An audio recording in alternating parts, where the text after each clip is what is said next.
Hello, hello. Welcome Hello. to another one of the Changemakers interview series. I am Marsha Nathai Balkisoon, and I am a coach who supports people in moving from overwhelm into building their best life so that they can enjoy every day more and feel more fulfilled as they go through their days. And my guest just excels at doing this. She's had a lot of experience. She's carved out a whole different niche for herself. And she shines in my mind as a change maker. Let me give you an introduction to Elisa. Dr. Elisa Beth Haransky Beck is an optometrist with 30 plus years of experience in the United States. In addition to all of her experience as a practicing optometrist, Elisa has pushed her practice further by combining traditional optometry tools with ways and techniques to combine mind, body, and spirit so that her clients are able to reclaim their vision capability. Yes, you are hearing right. She actually helps people to get better at seeing, to reduce their eyeglasses prescriptions, and in some cases, as in her case, to take those glasses off and never put them on again. And she's going to tell us some of her secrets today, I'm sure. In addition to that, Elisa is a yogini. And so living in an active way, moving and connecting mind, body, and spirit is the way that she lives all of the time. No wonder her backdrop there is full of green. She's also a vegan, and I'm sure that's going to come out as we do this interview. So I see Elisa as a change maker because she has dared to listen to the call of her heart, telling her that although she had qualifications that already carved out what her profession should be, she was able to listen and say, I feel that I am meant to do more and be more.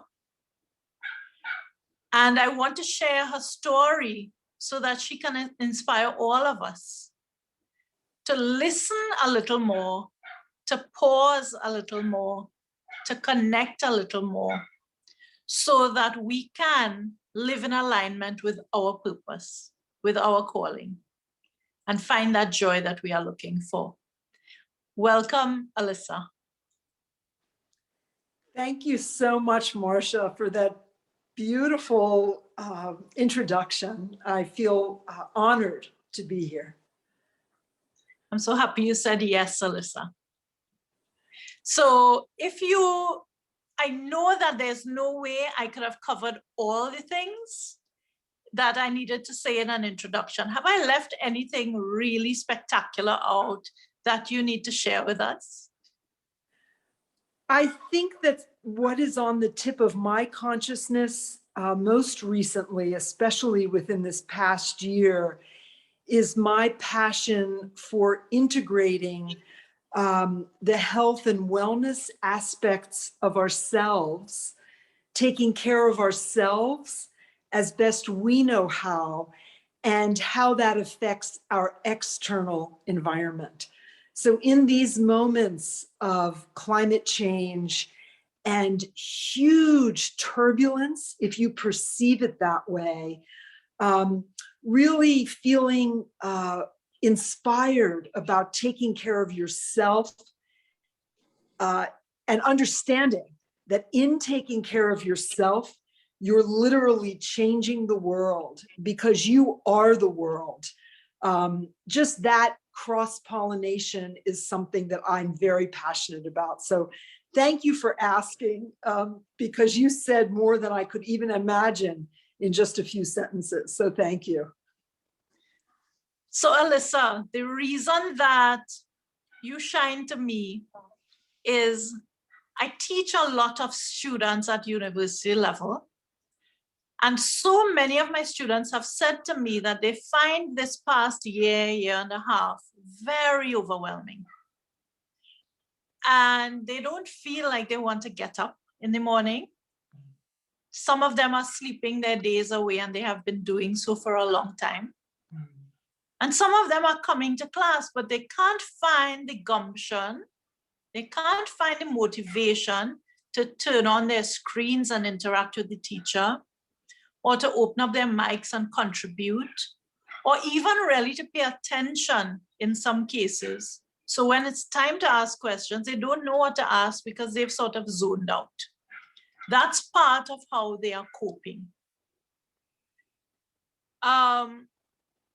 I want to really lean on you today to tell me how you are handling things and how you are helping your clients to handle things, because you too face working with clients who are going through similar things.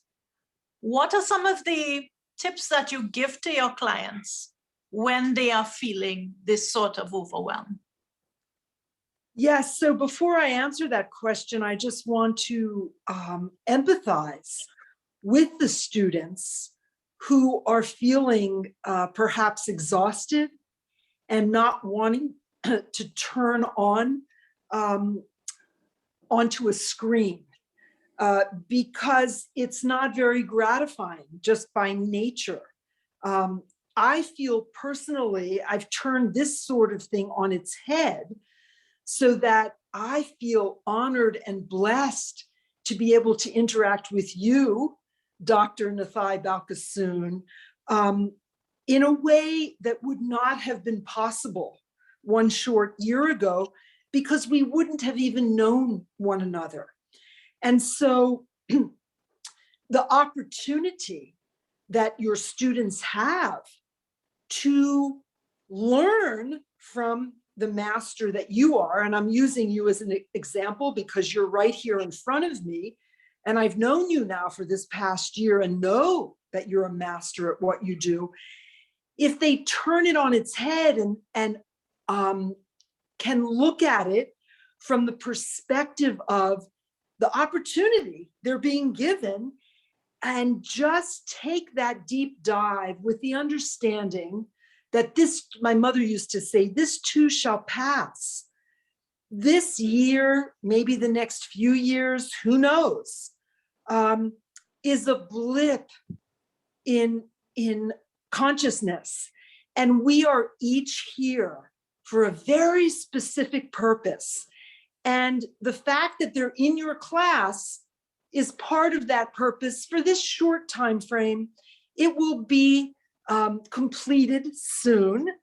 And so as they take the opportunity to learn from you, maybe they can think about learning in slightly different ways. So as you know, I'm teaching a course called Comfortable Computer Eyesight. And if you watch me carefully, you'll notice perhaps that I'm standing. This is the first time I have ever stood for an interview. So the idea of novelty and trying different things while you're in front of this computer screen, daring to move and to be in ways that are not typical, and all the while feeling gratitude for the opportunity, because the opportunity to have a university education in these moments is truly a gift. And I also understand when you're 17, 18, 19, 20, that may be hard to understand. You might feel that you're being called to do something other but with the understanding that no matter how hard it seems, because in my imagination, I know you're an engineer and you teach something having to do with engineering. In my imagination, it's not an easy course that you're taking. So kudos to your students, because these are not the typical person in the world. You are all champions, and you have a tremendous amount to contribute in terms of our regenerative future. We need you. People refer to this in I'm going to say the past, they still refer to it as sustainability. Well, your job is to give back in terms through your education to our regenerative future, where we develop technologies that give back more than they take from Mother Earth.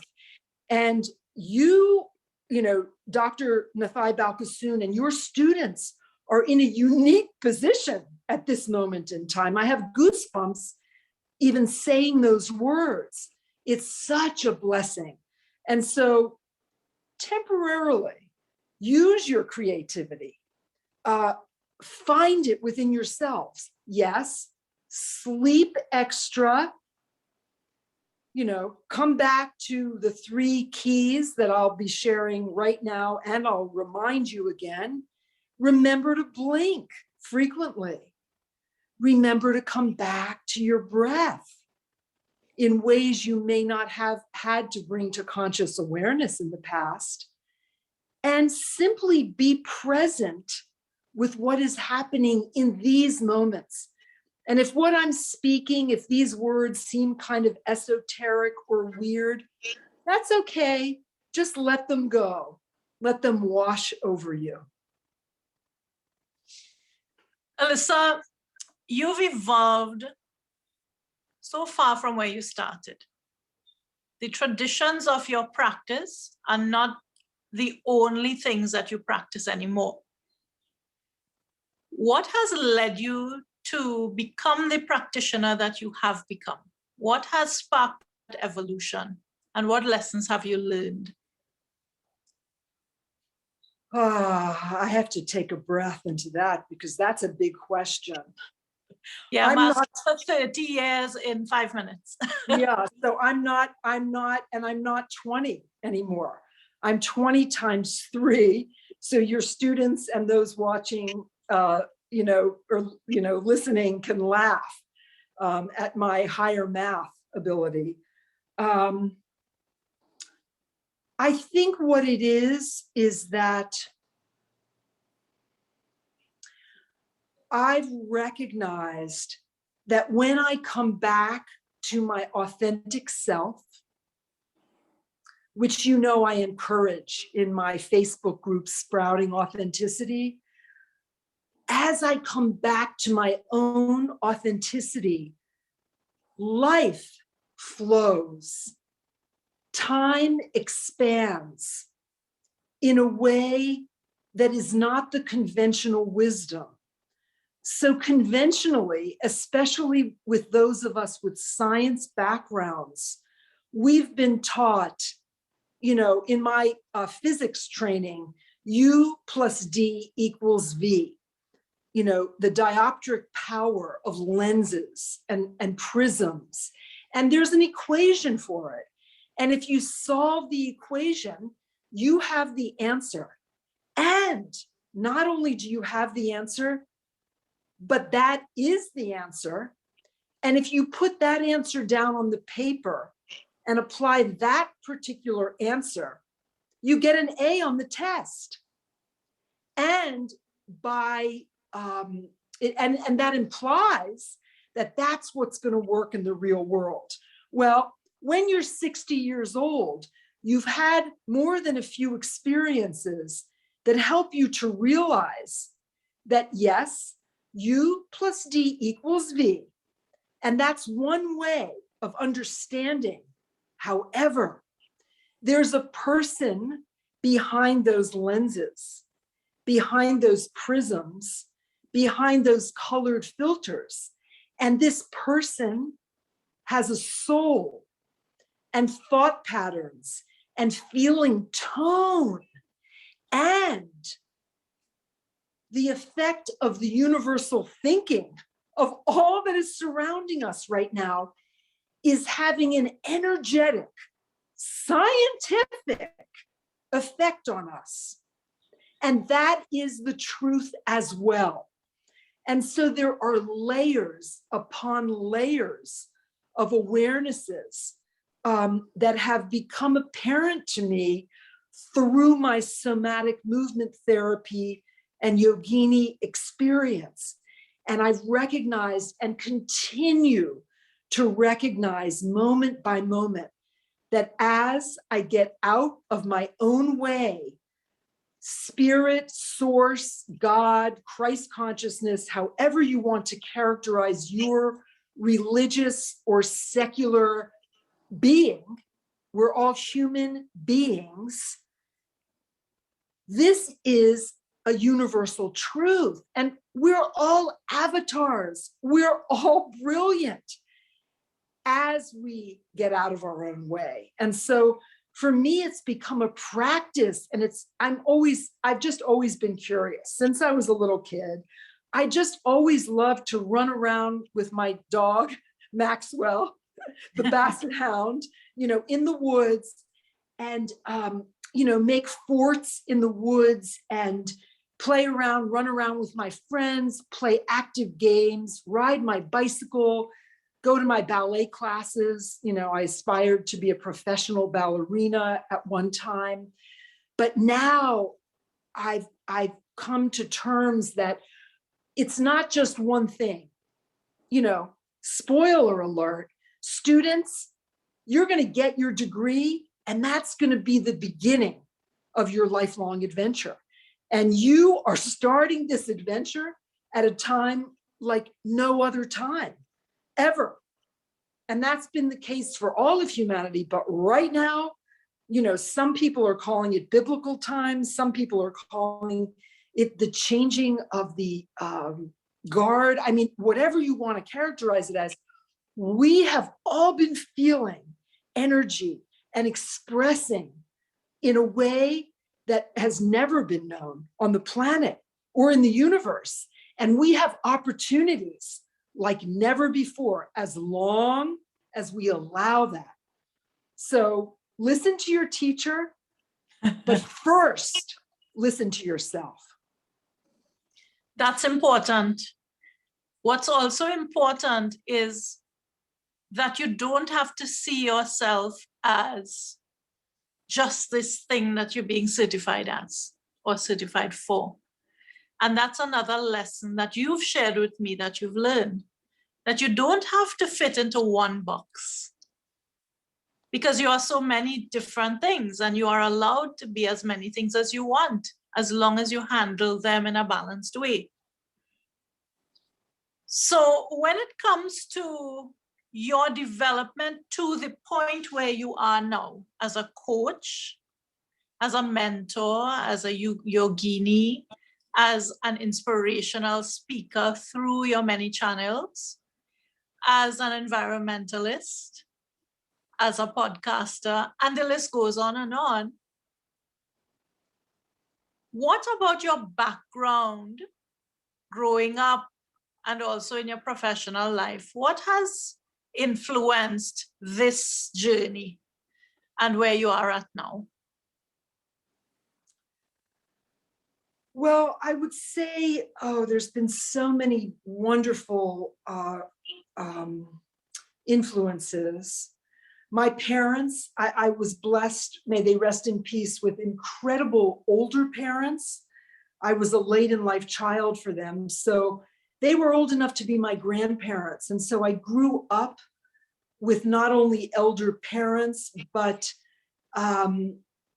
for a few years after I was born, some grandparents and an extended family that was very loving and nurturing.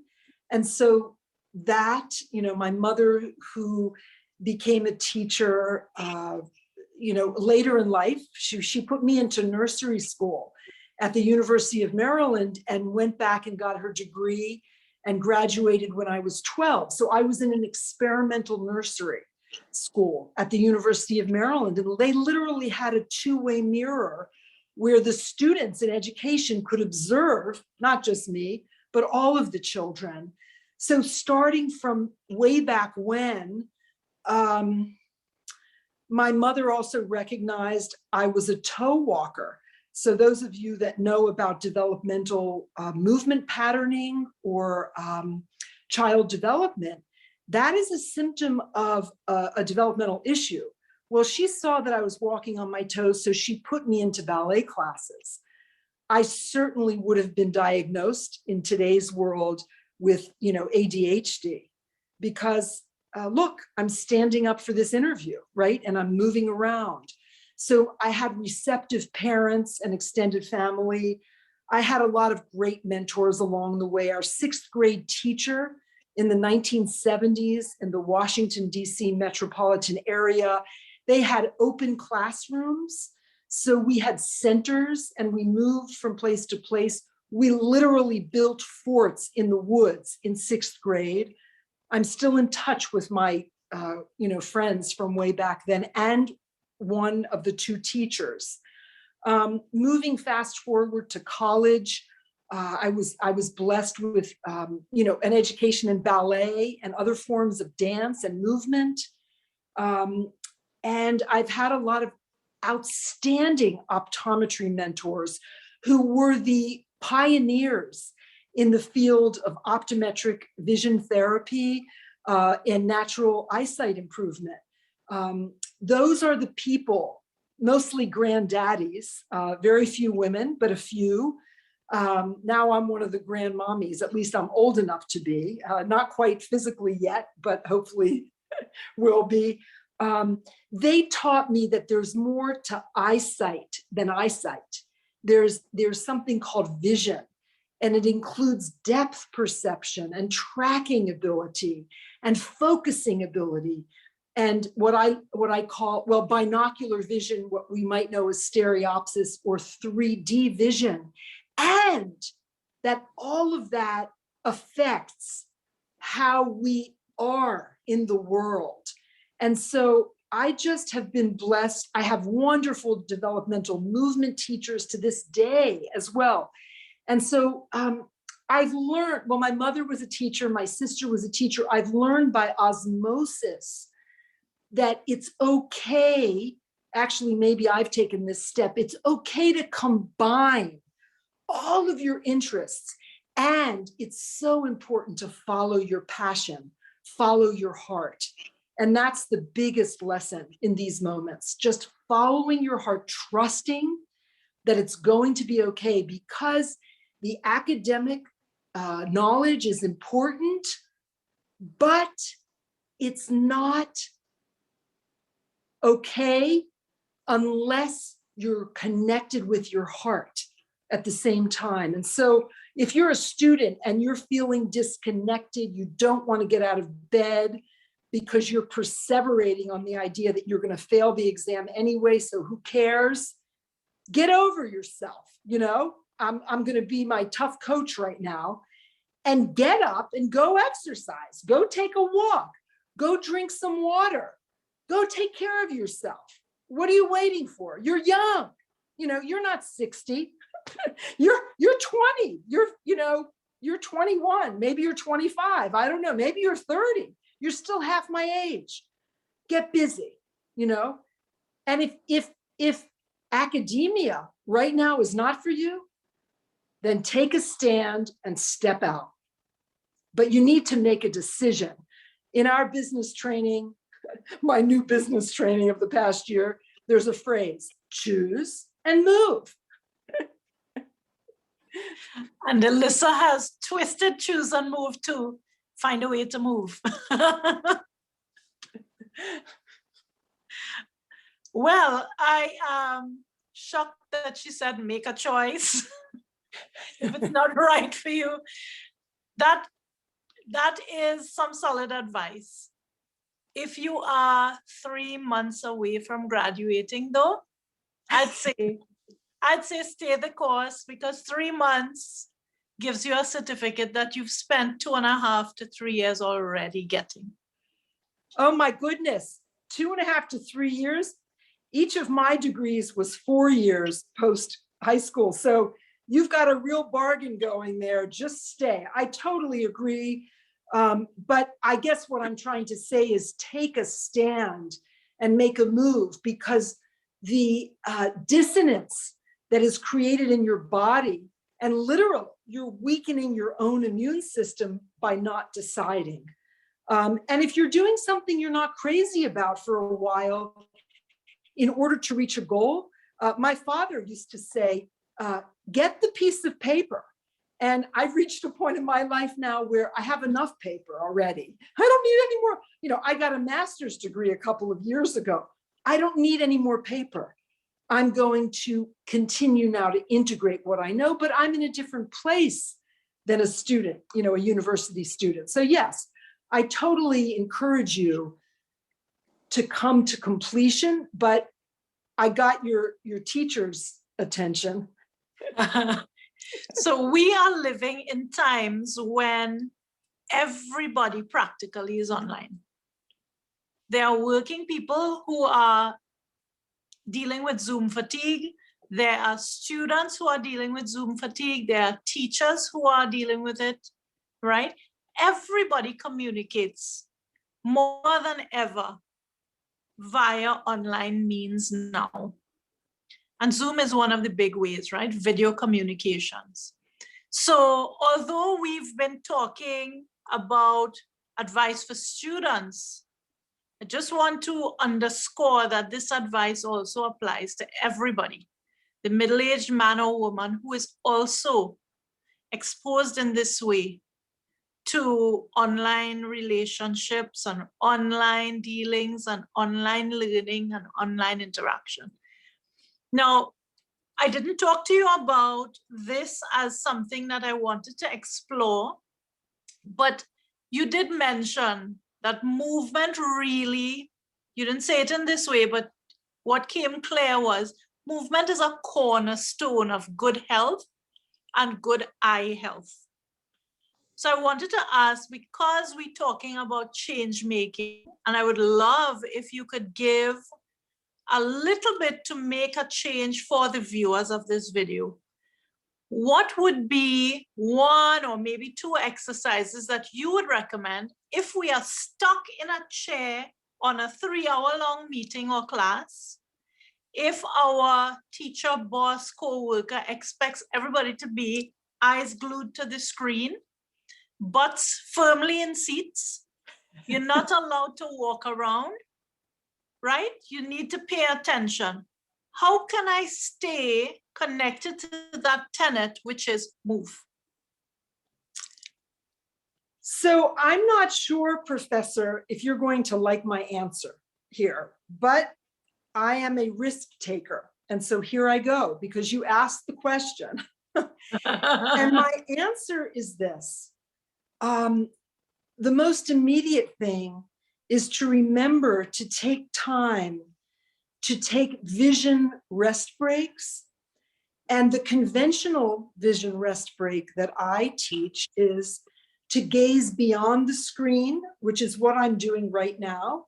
Perhaps it looks like I'm looking at you, perhaps it doesn't, but I have the courage at this moment to not care, because I'm taking care of myself. So I'm caring for myself. And that is the most important thing, so that I don't become fatigued and brain dead, basically, you know, before the class ends. So that's the conventional vision rest break. I can practice some near to far focus and vice versa. I can visually trace some, picture on the wall across the room or out the window, come back to the screen. Those are conventional vision rest breaks. But I am here to tell you, and I'm not your eye doctor, but I'm an eye doctor licensed fully in the state of Pennsylvania, in the United States of America. I'm here to give you permission, and you can use my name, to turn off your screen when you want to stand up and move around. And I give you permission to move in front of the screen if it's okay, and I have asked the professor if I would be distracting if I was moving, but why not, right? I have been reprimanded, actually, for doing certain things that involve movement in a certain business class that I've been in over the past year. And that taught me that some people on the other end of the screen are uncomfortable. And so what I do instead is I turn off the video screen. And it would be nice if I had a nice picture there, so I'm making a mental note. But I turn off the screen and I don't apologize for it, because my self-care and my movement is more important than the judgment that is coming from the other end. Because if I don't take care of myself, my visual system, my movement, my body, then I'm not going to be performing at my maximum potential. And there are so many people, I mean, especially university students. Myopia, nearsightedness short-sightedness is an epidemic at this point. But there are so many people that have what I call functional visual issues. That is also an unspoken epidemic. So don't allow yourself to fall into the trap of the expectation of, I'm going to say it out loud, a short-sighted, person on the other side of the screen. And I am one of those as well. I have that potential. And I have to correct you, Professor, because I do still use my eyeglasses for nearsightedness or short-sightedness or myopia when I drive at night. I have not yet completely released my lenses, but I'm on the journey. And I encourage all of you to know this is a journey, this lifetime. It is not a destination. Although we might have been led to believe in our formal education that once we finish the course, we're done. It's just a beginning. That's beautiful. So, Elisa, when it comes to the work that you do, what would you say are your main programs that you offer? And how do these programs support the people? Because it is called the Changemaker series. So I want to talk about how you are bringing about change for your clients. Thank you for asking. So the courses that I am offering now, well, of course, you could work with me one-on-one. If you take a look at my website, enliveningconsciousness.com, you can reach out to me through there. And I'm happy to work with people one-on-one. The more economical version at this point in time is to enroll in a group program, which would be either a 3-month program called Deepening Insight Through Improving Eyesight.